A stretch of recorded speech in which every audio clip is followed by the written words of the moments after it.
Hi, I'm Ian Abbott. I'm a producer and a writer from the UK, works with a number of dance artists, disabled theatre pioneers, and I have a deep non-academic specialism in hip-hop dance.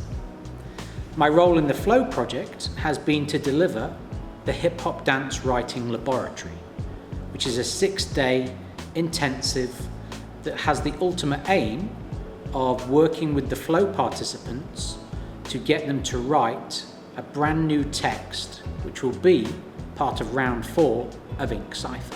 What's great about the Hong Kong Flo participant is their absolute openness.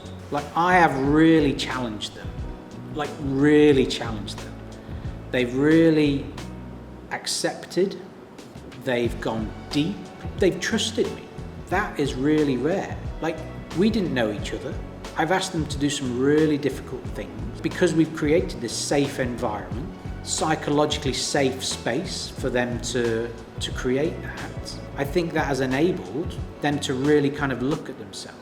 One of the issues with dancers in hip-hop dance who are not from America or one of the dominant centers is they have this complex identity history. Do they believe that they are part of hip-hop because they're not from America, because they're not a certain ethnicity? Hong Kong is such an interesting historical, social place with its history between the UK and China. So there's already a really great set of understanding about where they position themselves historically. And so when you then add hip-hop dance into the mix, they're already way ahead in their thinking. So I think one of the tools and tasks that I've been using this week, which I've not told the participants, but it's actually from design thinking, and it's about iteration. Your first idea will never be your best idea. You need to go again. You need to deepen it. You actually, what I think has been one of the biggest revelations this week is the generosity shown by everybody else. Because I've asked people to criticize each other, criticize their idea, criticize their presentation skills.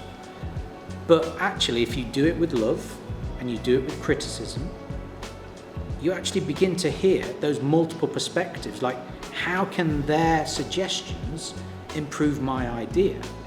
And that is the ultimate aim of the cypher. You're building on the energy from everybody who's gone before you.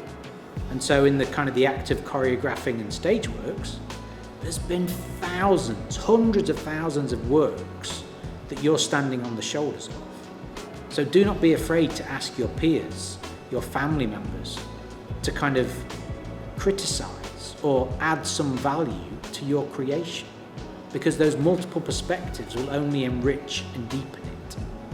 The Hip Hop Dance Writing Laboratory was full of tasks, exercises, and participatory activity to get the participants from Flo to really think and feel deeply about hip-hop dance.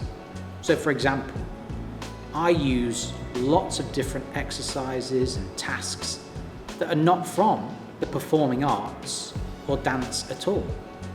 I often go and rummage in other fields of thought to bring things back in to the performing arts. So for example, one of the things that's really resonated with the Flo participants during this lab is the concept of action learning. Now, action learning has absolutely nothing to do with hip-hop dance. It's a kind of a leadership and coaching tool. But actually, at its heart, it's about providing open questions to help the person who has a problem get to the solution on their own. And so if you take action learning and put it into hip-hop dance and the hip-hop dance writing lab, what you've got is one of the Flo participants may be unclear about what it is that they wanted to write about at the beginning. But with sympathetic and critical questions, they are then led towards their own answers. Because ultimately, if they discover their own answers, it's much deeper in their realization than if somebody tells them directly. So action learning was just one of the types of activities that we brought in. that challenged the kind of the deep thinking. And then at the other end of the scale, there was a genuine, fun, playful writing task, which was called The Diary of a Bicep, where I invited all of the Flo participants to write a 300-word diary entry about what happened to their bicep on one of the days in the lab.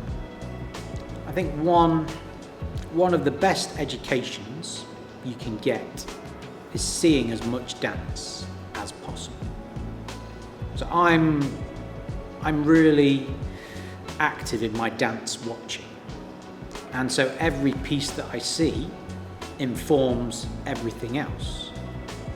And so consequently, I'm actually, as a critic, I'm really hard to please because I've seen a lot. And so new things aren't that rare anymore.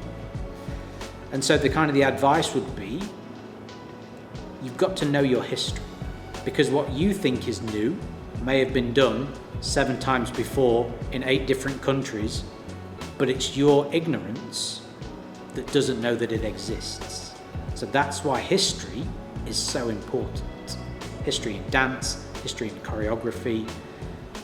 But there is no history if we don't document it. And that's the other thing. So the documentation could be in videos, it could be in images, it could be in texts.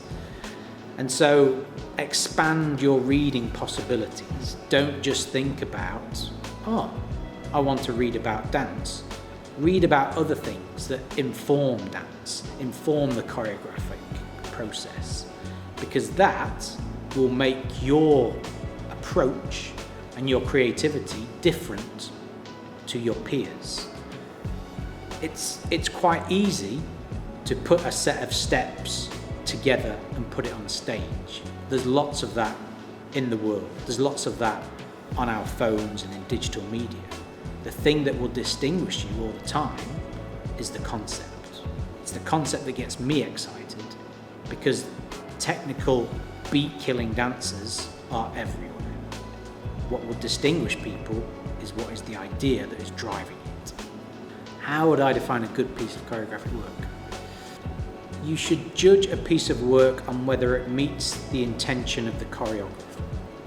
If the choreographic intention is clear, if they want to either share an emotion, a message, a concept, then as an audience member or as a critic, that's what you should really be judging on. You shouldn't be judging on your personal taste, whether you liked a particular move or whether you kind of liked the set design or the composition. Like, that's kind of irrelevant. Like, how you judge any art should be on how its creator intended it to be received.